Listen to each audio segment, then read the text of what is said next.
This is the moon as seen from Northern California. I used my Nikon Coolpix P900 to record this. It's actually pretty amazing how close I can zoom in on it. Just how clearly I can see it, even in the daylight. I can actually zoom in closer to craters to look at those if I wanted. Yeah, I've gotten pretty good at zooming in on this stuff in the sky. This is Jupiter. It's a planet, as I'm sure you've heard. It's one of the gas giants. I didn't really know very much about Jupiter or much about anything in outer space until I started recording the sky using my camera. But you can see this here. Jupiter looks really cool. It seems to have waves running through it, there's a flickering within it, and it looks a lot like a glowing light. This is Venus. Venus is the second planet from the Sun. It's the second brightest natural object in the night sky after the Moon.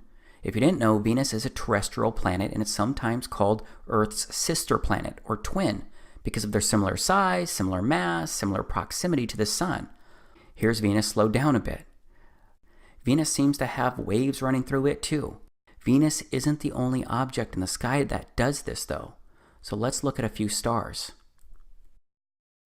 This is Vega. It's the fifth brightest star in the night sky, and it's the second brightest star in the northern hemisphere, which is where I'm at in the United States. But just look at it. There are some really unique colors in there. It also looks like it's pulsing and waving and moving around inside of it.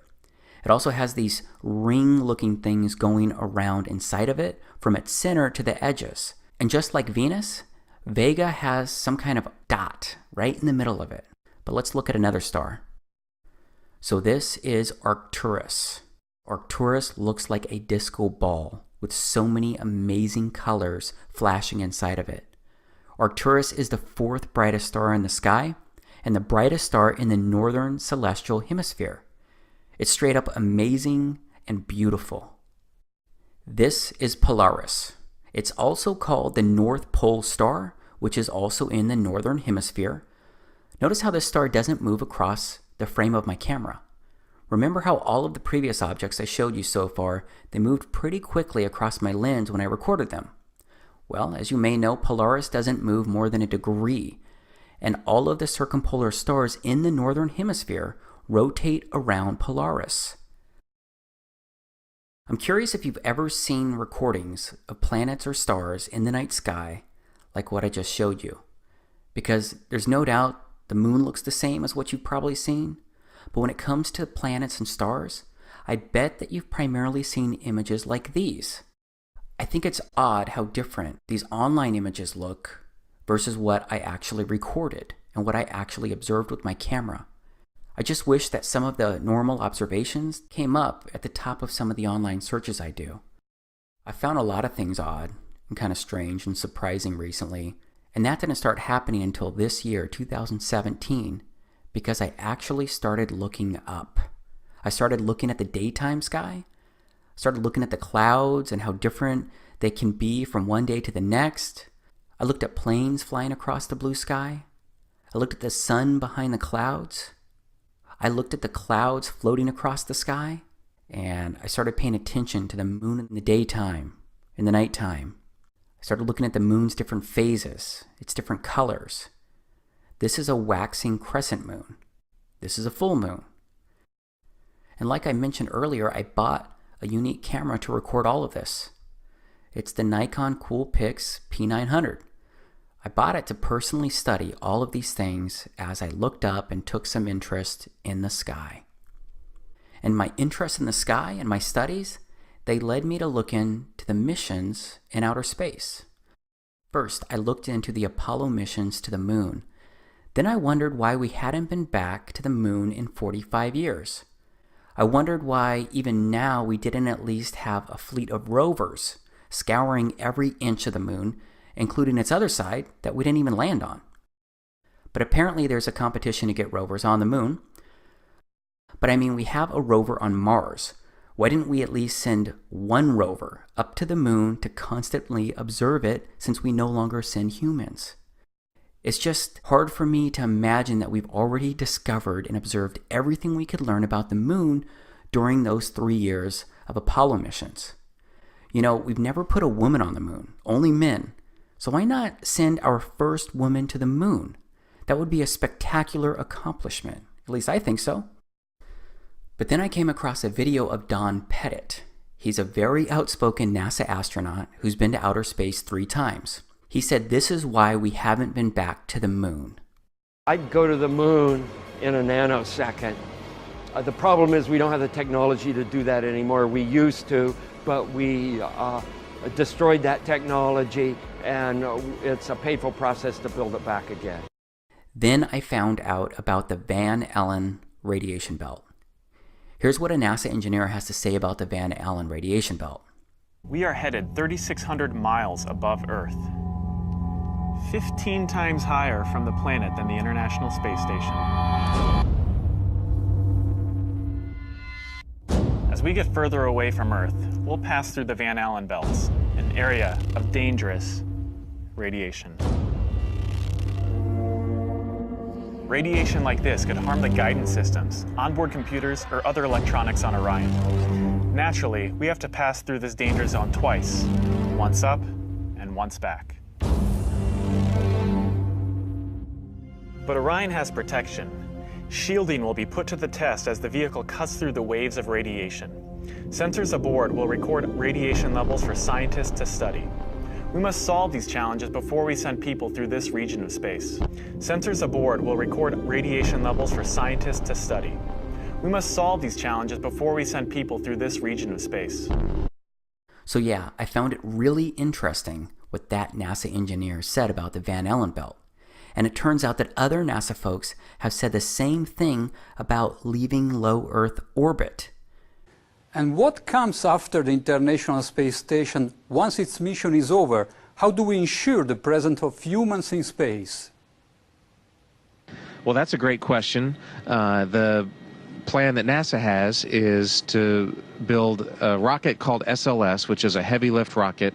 It's something that is much bigger than what we have today, and it will be able to launch the Orion capsule with humans on board, as well as landers or other components to destinations beyond Earth orbit. Right now, we only can fly in Earth orbit. That's the farthest that we can go. And this new system that we're building is going to allow us to go beyond and hopefully take humans into the solar system to explore. So the moon, Mars, asteroids, there's a lot of destinations that we could go to, and we're building these building block components in order to allow us to do that eventually.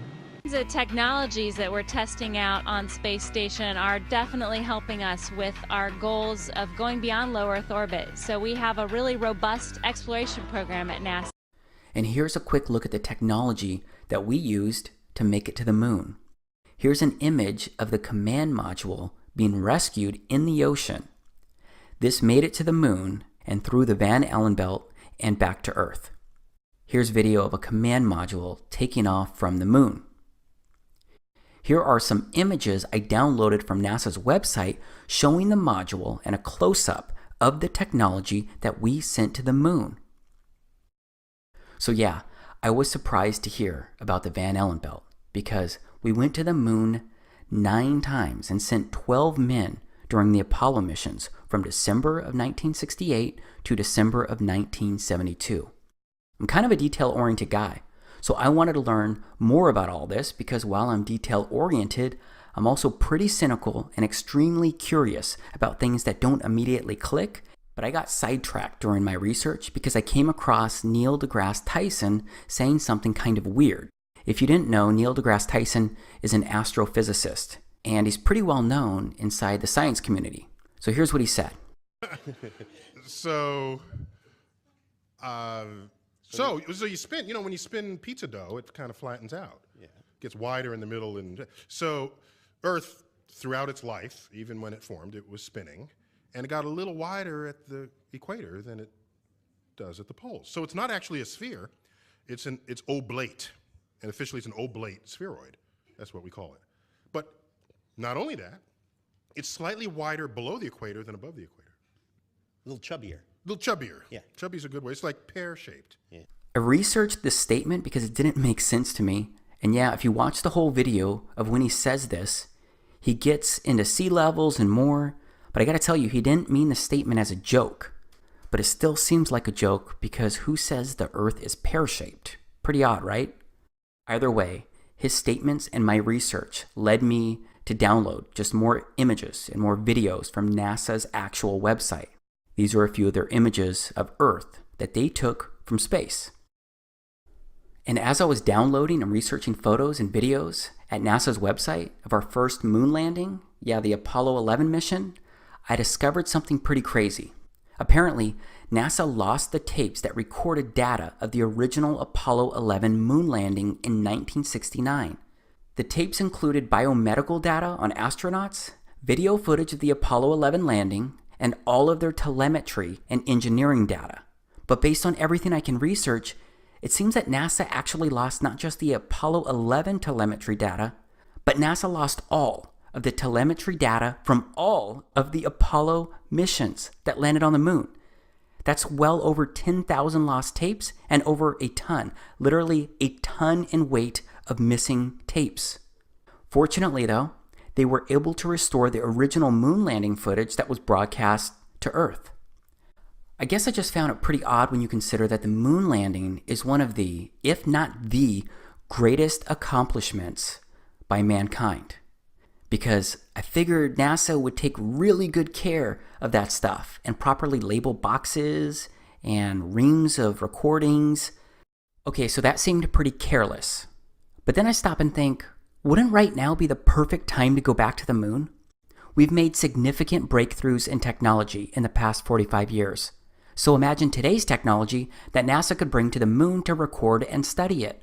Imagine the beauty that they could show the entire world. Because we could have crystal clear, high-definition footage taken directly from the surface of the moon. I mean 4K resolution stuff that would blow everyone's minds. But instead, everyone seems to be okay with not going back. And that's despite the original video of our first ever moonwalks during the Apollo 11 mission being destroyed. And they say the original recordings, they were actually super clear and nothing like the grainy video that was broadcast to millions on television. But I guess it doesn't really matter either way, since we destroyed the technology to get back to the moon. That's if you believe what Don Pettit said. So my curiosity compelled me to keep researching all of this stuff. And a lot of what I found, it didn't make a whole lot of sense. Like, why does it look like this flag is flapping or blowing in the wind? And this module taking off looks pretty weird to me.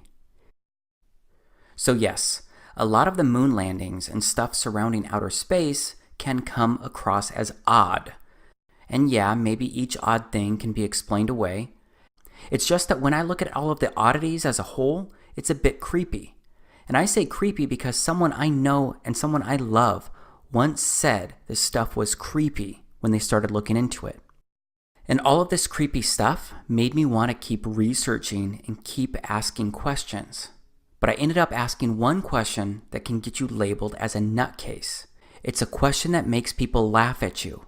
It's a question that I bet you've already seen coming as you've been watching this video. And that question is, did we really go to the moon? I'm sorry, Jay. I'm sorry. I can see that how that would affect your Christmas. I made that whole thing up. What? I'm sorry. I guess I just wanted to seem interesting. I guess there's a real danger of that on this show. There's a pressure. Well, yeah, people come out and they've run out of anecdotes, you know, and they just start making stuff up. Yeah. Like that Neil Armstrong guy. Have you seen him on the talk shows? Neil Armstrong, you mean the first man to walk on the moon? Talk about a fish story. Yeah. Man, and they're buying it. Oh, yeah.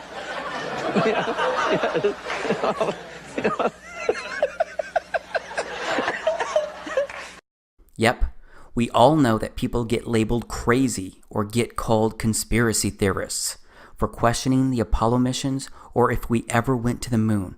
But please stay with me here, okay? I promise that I've really given this a lot of thought, and I've considered how something like this could actually happen.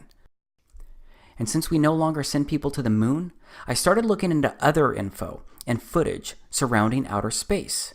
And I found some interesting things there too. This is Gemini 4 that was completed in June of 1965. That was well before the Apollo 11 mission.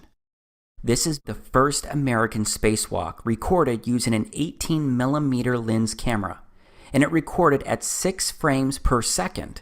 But straight up, this looks like stop motion video to me. Back to what's odd.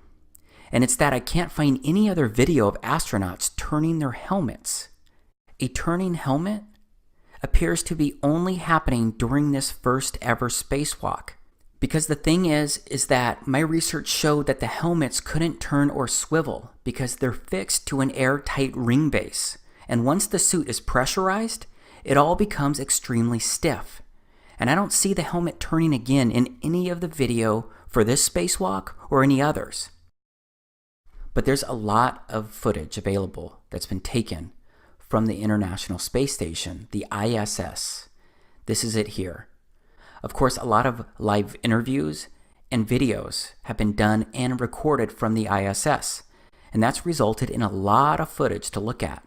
First, and this one's just kind of really funny to me, it turns out that there's a lot of weird-looking hair on the space station. It's like the hair is gelled or hairsprayed up, like straight up, and it's not supposed to move. Why not just let it flow and showcase its weightlessness? Maybe it would get in the way, but there are also ponytails and such, right? You look like you're in a studio, maybe in Omaha, Nebraska or something. The shot is so clear. Is this a hoax? Are you really in space still? See the hair? Okay, this is a good place to freeze for a moment and transition, because things go from questioning weird hair to deeper levels of strange. See the hair? I don't know. We're going to have to do something for you. Yeah.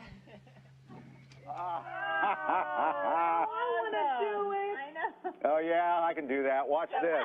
It looks like this guy is grabbing a wire attached to the guy next to him. He's not grabbing air, and there is no reason why any of these guys would be wearing wires in space. Someone I know wondered that when I showed them this video. Believe me, you're going to be just like the person I talked to, because you will look for answers. You will look for ways to rationalize these things that I show you. Just understand I've asked the same questions. Why, how, and what am I really seeing? This guy with the red shirt looks like his shirt is being pulled by a wire. There are lots of these instances out there that you can research, but it's not exclusive to the ISS. It also happened on the moon itself, and I'll show you that in a moment. But look at the guy in the middle of these men. He looks like he's actually wearing a harness. This was a live interview with Boise State, and look at how awkward this is. Look at this astronaut who turns with his back to us. Pay attention to his back heels. It seems like there may not be enough slack, so his heels stay off the ground. Okay, maybe that's hard for you to believe or see, but look at this awkwardness. This astronaut looks like he's being yanked up by a cable. So how does he get up like this on his own? I mean, the other astronaut did not pull him, but it looks like he was lifted by some external force outside of him, and it's not the guy next to him. Straight up, it appears that these astronauts are attached to cables or some kind of harnesses at times, because it pulls the astronauts in unnatural ways. It even prevents them from falling all the way down. Sometimes they look like puppets on strings due to the way that they're being pulled or moved along. But how else could they be doing this? Well, it could be more special effects and likely something called augmented reality and or green screens. And this is what it looks like. This is an actual video that NASA did. They meant to do this. This is an example of augmented reality. And then there are chroma key screens. So outside of green screens, there are also blue screens. And that's what you're seeing right here. You're seeing the former president being pushed through this NASA area, and behind him is Tim Peake, an astronaut, with what looks like a blue screen, a chroma key screen right behind him. And do you see the green ball? I mean, we can compare footage around that same time compared to what was caught on camera, and you can see it's the same background. It looks like the same deal. And I've only ever found one other video that's ever shown this same checkered blue screen. This is that one other video that I'm showing you right here. But how coincidental is it that they use this blue checkered background, which is extremely similar to ORAD virtual set technology? I mean, this is the kind of stuff you can do on a budget right here, this video. Now here's something else from the ISS. Look at this card floating. This is directly from NASA's YouTube channel. this card, it just doesn't look real. Is there an air conditioner on up there? I mean, look at it. It looks like they're doing everything they can not to laugh. Next, people say that the spacewalks may have been recorded underwater and not on the moon at all. Because, as you can see here, astronauts are definitely trained underwater. So a lot of folks believe that they may have faked the spacewalks by doing it underwater as well. And that seems to make a lot of sense when you study a lot of the spacewalk videos, because you're going to see what looks like a lot of bubbles going all these different directions. Who knows which direction the camera was actually pointing when these were recorded, but they look like air bubbles escaping maybe from underwater pools where some of these things were recorded or faked. Last, there are zero gravity planes. The only way right now that we can simulate the gravity on Moon, Mars, asteroids is parabolic flight. So yeah, there is likely hours of video of real weightlessness that people have experienced, but you can't do that all the time, so there needs to be other options, especially for the longer videos like I showed before.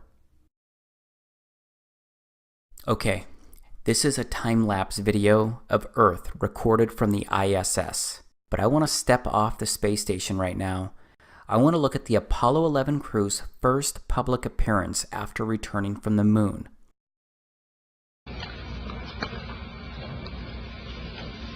It was our pleasure to have participated in one great adventure. It's an adventure that took place not just in the month of July, but rather one that took place in the last decade. We all here and the people listening in today had the opportunity to share that adventure over its developing and unfolding in the past months and years. It's our privilege today to share with you some of the details of that final month of July that was certainly the highlight for the three of us of that decade. So a lot of people question that video and the emotions that they showed at this press conference, especially Neil Armstrong, who was in the middle. But yeah, it looks like maybe they were impacted by being on the moon. That could be a significant moment.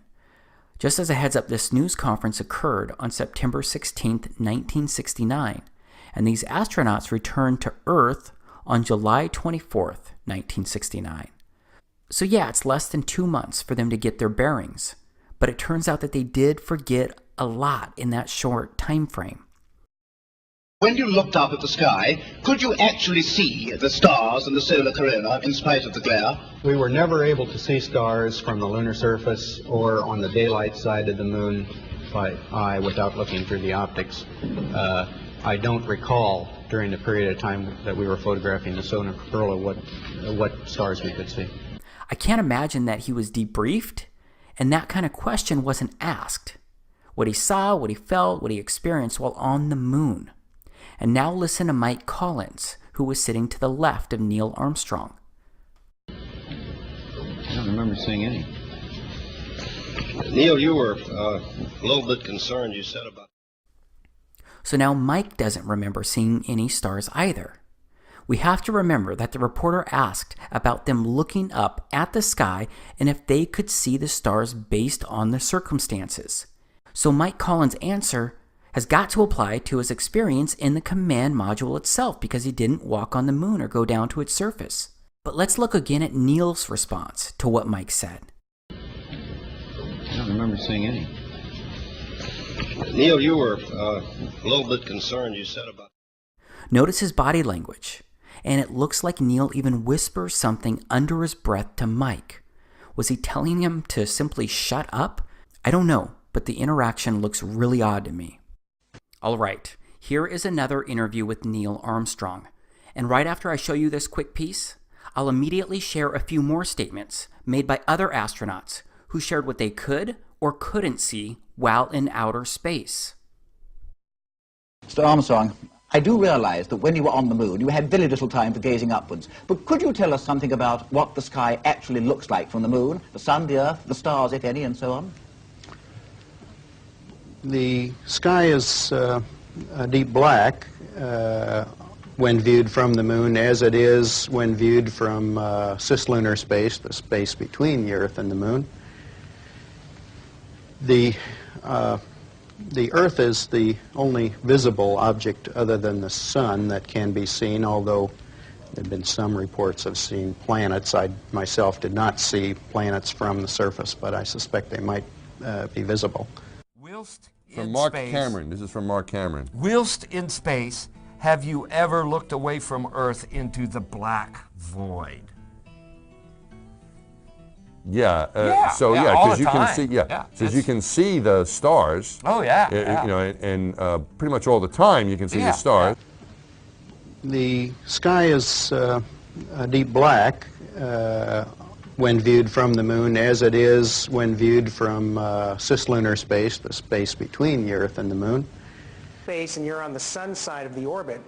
The sunlight washes out all the starlight, so you can't see any stars, just like here on Earth. There's all the stars there, and the cool thing is about it, you can see it during the day. Yeah, you can, and there's more than stars. You can see planets.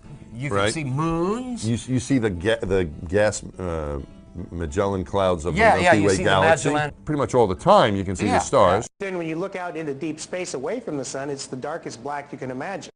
So this black space you're looking at on your screen right now could or couldn't be what you see when viewing outer space from outer space. I guess you have to go to outer space or walk on the moon to confirm this truth for yourself.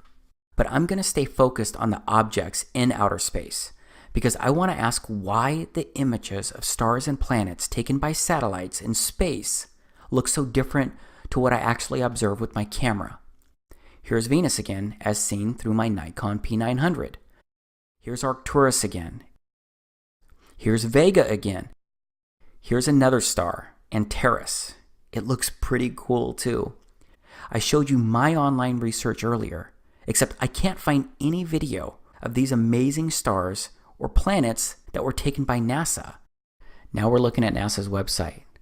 From 1 million miles away, NASA camera shows moon crossing face of Earth.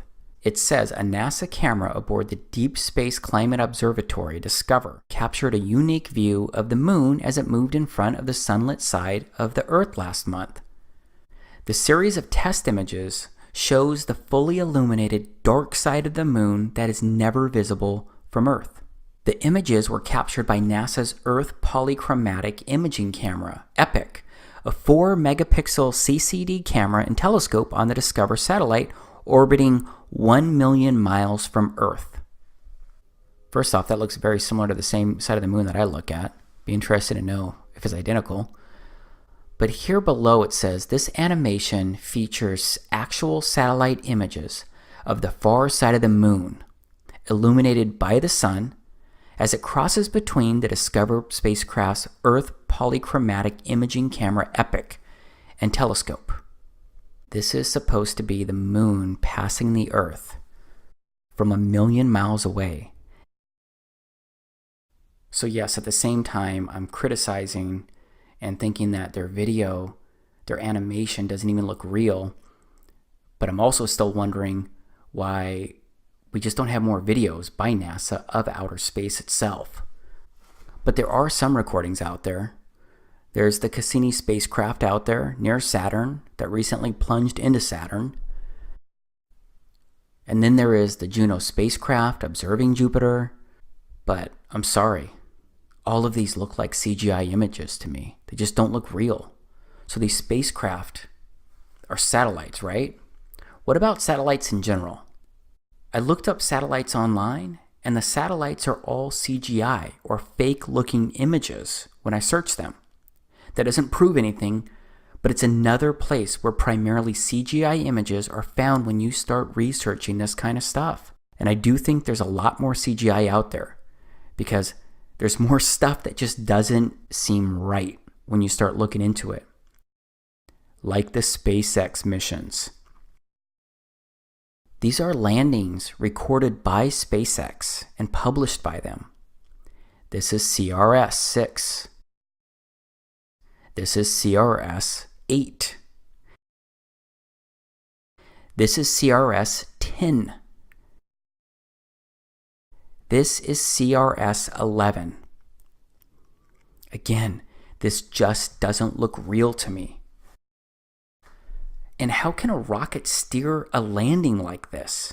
These rockets are like huge, massive, heavy sticks, except they can rocket to the ground in reverse. They can take off right, re-enter, flip around, and come to the ground in reverse and land with this kind of crazy precision using these tiny little fins. They're not even fins. They don't have wings. So yeah, this is a lot that I'm showing you, a lot that I'm asking you to question. But that's because there's a rabbit hole of random things that just don't make sense, and they don't look real. And then there is a film positioning itself as a documentary called A Funny Thing Happened on the Way to the Moon. And while it looks like there's some disinformation in this video, it does address a few things that kind of make you think twice. It does seem to address some valid questions. Here's some video from it. The cost of the 3 moon rovers in 21st century currency? Nearly $60 million each, though they had fewer parts than a Jeep. Where was all this money going? Then there's the flag, blowing in the wind, at least twice, on the atmosphereless moon. Here the editor cuts to a still shot of the flag, just as the effect becomes noticeable. Here it is unchecked.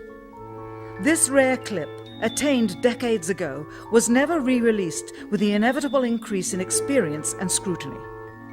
To demonstrate 1/6 gravity, a bouncy, floaty feel to the astronauts' movements would be similarly achieved with relative simplicity. Slow motion. You are viewing the scenes as they aired more than 30 years ago. Now let's look at them with the speed doubled. It becomes discernible that they are, in fact, in Earth's gravity, and are no more leaving the ground than they would on Earth. It is clear from these rarely seen color television pictures that the crew of Apollo 11 brought a high-resolution color video camera with them on their mission, yet the only pictures broadcast live from the moon's surface were these from a low-definition black and white camera. In fact, the networks complained because in addition to this, they were forced to shoot the images, second generation, off of a projection TV of the technology of 30 years ago, and were not even allowed to take a direct feed, which further degraded the quality and clarity of the images. Perhaps this was precisely what NASA and the federal government had in mind. After all, it was a first, regardless of where they were. Better to open up their debut mission with fuzzy pictures and numerous blackouts, rather than show too much revealing detail of a false scene that was yet unproven. And finally, the element that seals their fate. Of all the footage of Apollo 11 requested from NASA over a 5-year period, one gem was discovered just before the completion of this documentary. An old reel received by mistake.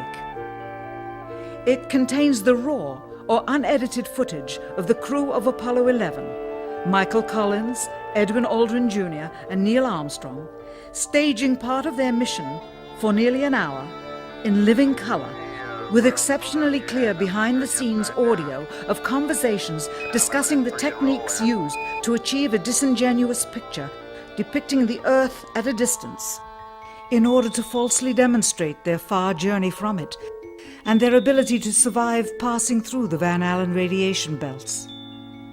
It cannot be misconstrued that this staging was done for some other reason prior to the mission, for the reel itself is slated and dated July 18th, 19th, and 20th, 1969, the very days of the mission when they were said to be approaching and achieving lunar orbit.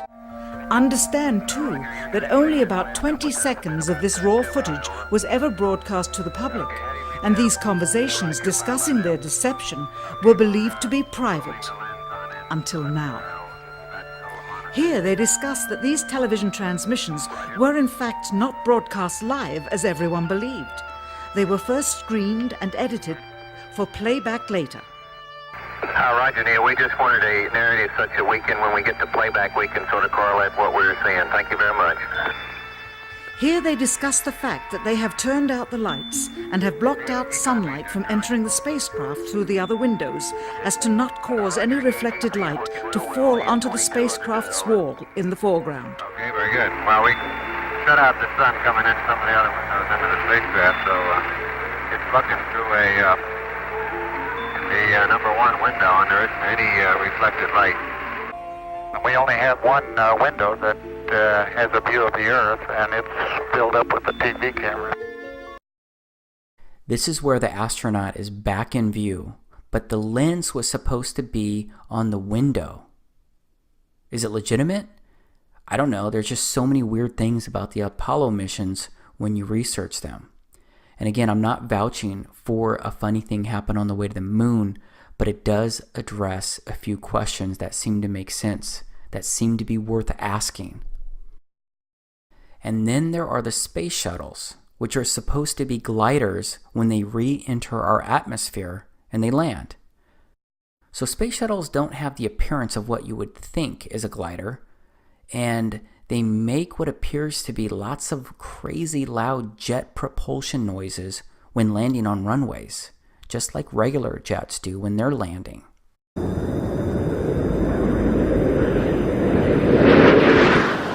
Commander Charlie, Bob flaring up the shuttle's nose for landing, and so you can see the main gear of in place. And since we're talking about jet propulsion, let's go back to the moon for a moment, because some have pointed out how there's no crater underneath the lunar module landing. The jet propulsion would have likely created a crater, or at least some type of big marking from its landing. There isn't any dust anywhere though, not even on the legs or feet of the module. I would think that some kind of dust or rocks should have been blown around from the lunar module landing on the moon. Keep in mind that the module had a 10,000-pound thrust engine, except it seems to have left no disturbance underneath it. Also, Neil Armstrong is sitting on top of that engine when it's initially landing on the moon, but he's heard clear as day when they're landing. 60 seconds. Lights on. Forward. Forward. 40 feet down, 2.5. Picking up some dust. Straight shadow. 4 forward, drifting to the right a little. 30 seconds. Forward.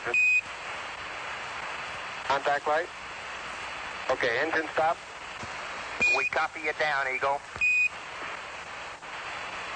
Houston, Tranquility Base here. The Eagle has landed. There just seems to be so many questionable circumstances involving NASA. And yeah, this next one, I'm talking about the Space Shuttle Challenger of 1986 that exploded soon after takeoff. And please know that I'm taking this one carefully but seriously, because this one involves life and death. I just believe there are enough intriguing questions about the crew members on that exploding ship to touch on it here. Because 6 of the 7 crew members are considered alive by many people today, because there are 6 people living in the United States who closely resemble 6 original crew members from Challenger. The Challenger's commander was Francis Richard Scobie. Today there's a Richard Scobie who is CEO of a Chicago marketing company.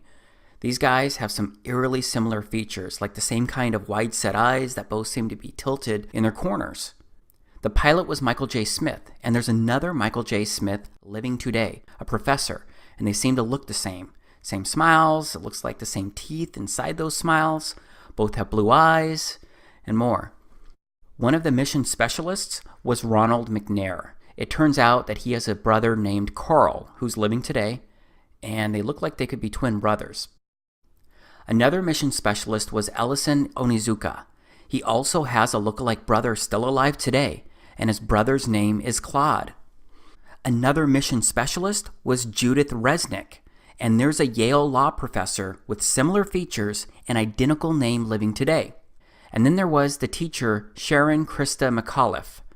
Well, there is a Syracuse professor named Sharon A. McAuliffe who looks a lot like the original crew member with the same first name and last name.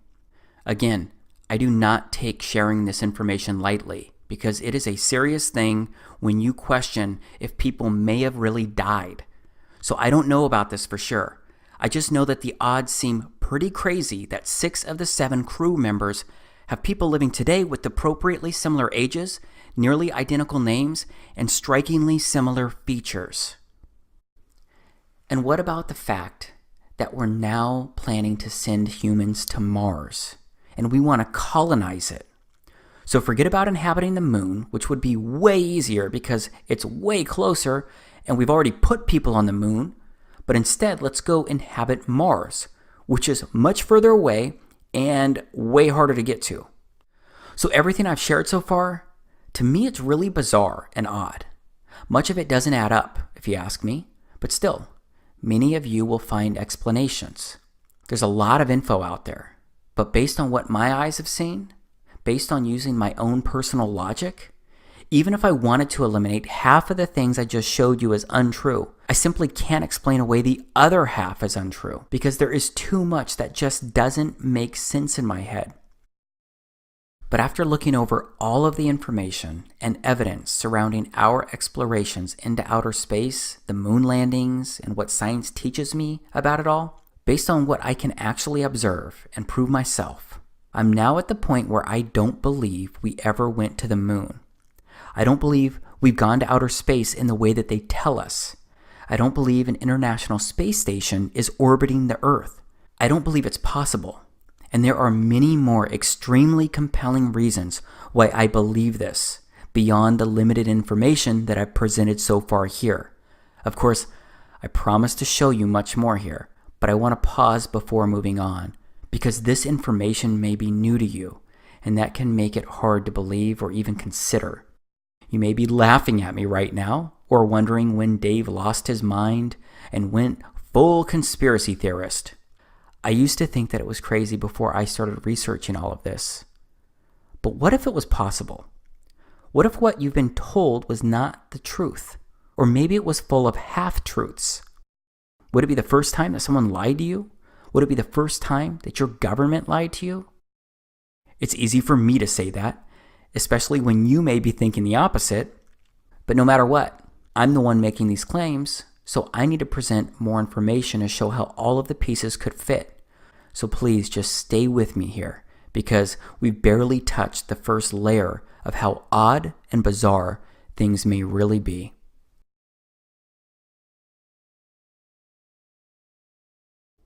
Okay, Earth is what we're going to get into right now. We're going to focus on the place that you and I both live and exist. First off, what does the Bible say about Earth? Let's look at the first book of the Bible and see how the story of creation begins. In the beginning, Elohim created the heaven and the earth was without form and void, and darkness was upon the face of the deep, and the Spirit of Elohim moved upon the face of the waters. So that said, Earth came into existence on the first day of creation, except the God of the Bible withheld the creation of the sun, moon, and stars until the 4th day, which is revealed inside Genesis chapter 1, verses 1 through 14. So the way that I read that is that Earth is unique and it holds center stage inside God's creation. But whether you are a Christian or not, isn't it at least possible that Earth could be the center and heart of everything? But whether you believe that Earth is the heart or not, it turns out that it's really hard to get good photos of Earth. And obviously, we have to go to outer space to get photos of Earth itself. This is an article at the White House, A New Blue Marble, July 20th, 2015. NASA releases its new blue marble photo, first such photo since 1972. No one on this planet had ever seen a whole picture of the Earth until 1972. And you can see it's also at medium, and that's where I'm going to go to now to look at that because it has a cleaner layout. You can see it's the same deal by Scott Kelly, NASA astronaut. No one on this planet had ever seen a whole picture of the Earth until 1972. Then you get the blue marble. This is a photo of it. It was the first full photo of Earth taken on December 7th, 1972. And that was the Apollo 17 spacecraft that took that. You got another photo here. Looks a little different. Okay, you got another image, another image. So why is the blue marble a bigger deal than these? Turns out it's quite tricky to take a good photo of the entire Earth. The planet is big, and there's a lot of lighting issues. As a result of these challenges, NASA, NOAA, and other science agencies most often rely on composite images to depict our planet. These images stitch together multiple high-resolution snapshots taken by satellites already in orbit to produce one seamless portrait of the Earth. And that's what the three photos above are, composite images, produced by NASA over the past 15 years, released respectively in 2002, 2007, and 2012. Composite imaging is an extremely useful tool for helping people understand the Earth, like this black marble, which, by stitching together multiple views of the planet, shows a full global view of the Earth's city lights. That's why today I am excited to see that NASA has released its new blue marble, the first of many more to come later this year.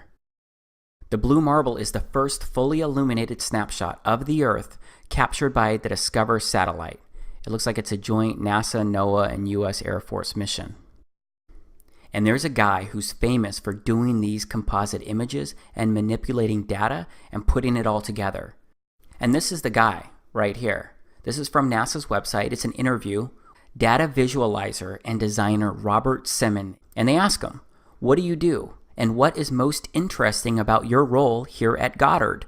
How do you help support Goddard's mission? And he says, my role is to make imagery from Earth sciences data.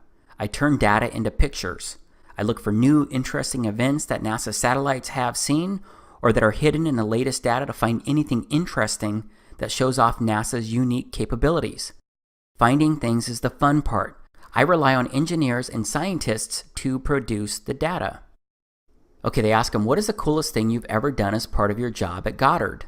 And he says, the last time anyone took a photograph from above low Earth orbit that showed an entire hemisphere, one side of a globe, was in 1972 during Apollo 17. He also says by 2002, we finally had enough data to make a snapshot of the entire Earth. So we did. The hard part was creating a flat map of the Earth's surface with 4 months of satellite data.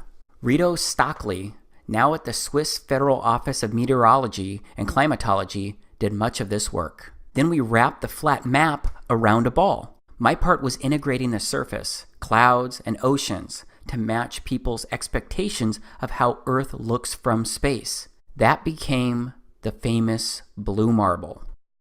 Okay, I know I already touched on this earlier, but I just keep wondering. Why doesn't NASA just deploy a rover to the moon, equipped with a camera at least comparable to my Nikon P900? Then they would have it on the moon's surface all the time. Because they could take continuous images of the entire Earth throughout the different seasons and months. They could zoom in on continents and islands, and maybe even more, like I do of the moon from here on Earth. Wouldn't you get good and accurate images with that approach? Wouldn't that make sense? But instead, they have a data visualizer / designer who compiles all of the different data, and then that data gets stitched together by that person. But let's just step back again. And I'd like to review the Science 101, some of the basics surrounding the Earth, the Sun, and the solar system.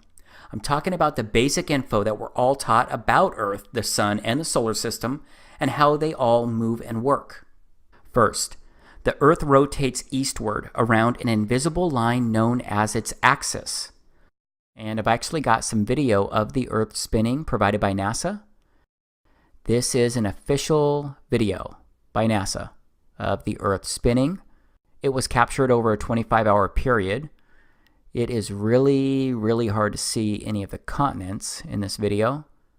I guess it was just too cloudy for those 25 hours. Okay, now I'm looking at live science. How fast does Earth move? As passengers on Earth, we are all carried around the sun at a mean velocity of 66,600 miles per hour. Add that dizzying notion to the fact that we are spinning at the equator at a 1,000 miles per hour clip, an action that causes the planet to bulge outward. Of course, these velocities are relative to the sun and to the poles, respectively. Okay, how fast is Earth moving? Let's look at that again. As an Earthling, it's easy to believe that we're standing still. After all, we don't feel any movement in our surroundings. But when you look at the sky, you see evidence that we are moving. Okay, how fast are we spinning? I just went through this, but it's interesting to see another source, and it talks about, depending on where you're located, right? Sun and galaxy move too. To blow your mind even more, the sun has an orbit of its own in the Milky Way. The sun is about 25,000 light years from the center of the galaxy, and the Milky Way is thought to be about 100,000 light years across. We are thought to be about halfway out from the center, according to Stanford University. The sun and the solar system appear to be moving at 200 kilometers per second, or at an average speed of basically over 500,000 miles per hour.